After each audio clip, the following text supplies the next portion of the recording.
आताच्या घडीची सर्वात मोठी बातमी धर्मनिष्ठ आहेत, धर्माचा प्रचार प्रसार करतात, त्याबरोबर हिंदू धर्मामधल्या ज्या पण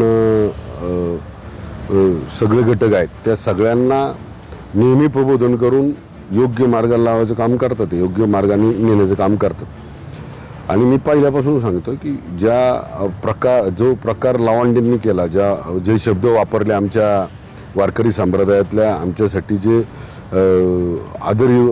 आदरणीय व्यक्तिमत्व आहेत सर्व महाराज लोकांवर, त्या लोकांबद्दल लावंडेंनी बोलल्यानंतर साहजिक हा राग अनावर होणार। आणि बापूंनी केलेलं काही चुकणं मी पहिल्यापासून सांगतो, ज्या 20 लोकांच्या संदर्भामध्ये लावंडे यांनी स्टेटमेंट केलेलं आहे त्या 20 लोकांचं कार्य आत्तापर्यंत लावंडेंनी जाऊन पाहावं, त्यांनी काय केलंय, कशा पद्धतीने लोकांची सेवा करतात, समाजातल्या वेगवेगळ्या घटकांना कशी मदत करतायत, कशा प्रकारे सर्वसामान्य माणसाला म्हणजे जिथं कुणीच मदत करू शकत नाही तिथपर्यंत पोहोचल्याचं काम हे सगळे महाराज मंडळी आमचे करतात। त्यामुळं लावंडेंनी जो पण आरोप लावंडेंवर जो प्रकार झाला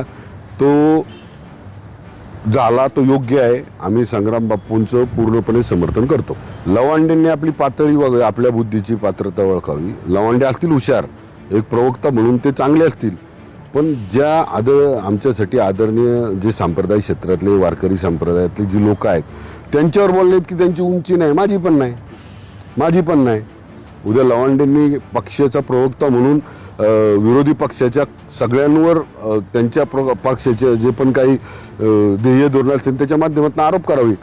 पण हे जे मंडळ, जी लोक आहेत संप्रदाय क्षेत्रातली, या लोकांना पक्ष याच्याशी काय घेणं देणं नाही। यांना धर्माच्या संदर्भातल्या सगळ्या परंपरा, व्याख्यानं, कीर्तनं, प्रवचनं, त्याचबरोबर समाजासाठी काय करता येईल आपल्याला ह्याच डोक्यात त्यांच्या असते।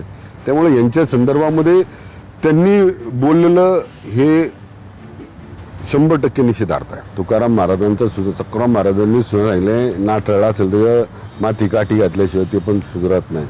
आणि जर अशा प्रकारे चुकीचे स्टेटमेंट, स्वतःला काहीतरी विद्वान समजायचं आणि कुणाची तरी शाबासकी मला मिळाली पाहिजे आणि समाजात एक प्रकारचं विष कालवायचं आणि तेढ निर्माण करायची, अशा प्रकारचं जे काम लावंडेसारखे लोक करतायत त्याच्यामुळं हा प्रकार आपल्याला पाहायला मिळतो। उलट असं समजा की संग्राम बापू भंडारे होते, त्यांनी फक्त शाई त्यांच्या अंगावर टाकली, दुसरं कोण असता त्यांच्या जागी दुसरं कोण जर तिथं गेला असता कदाचित दुसरं काहीतरी झालं।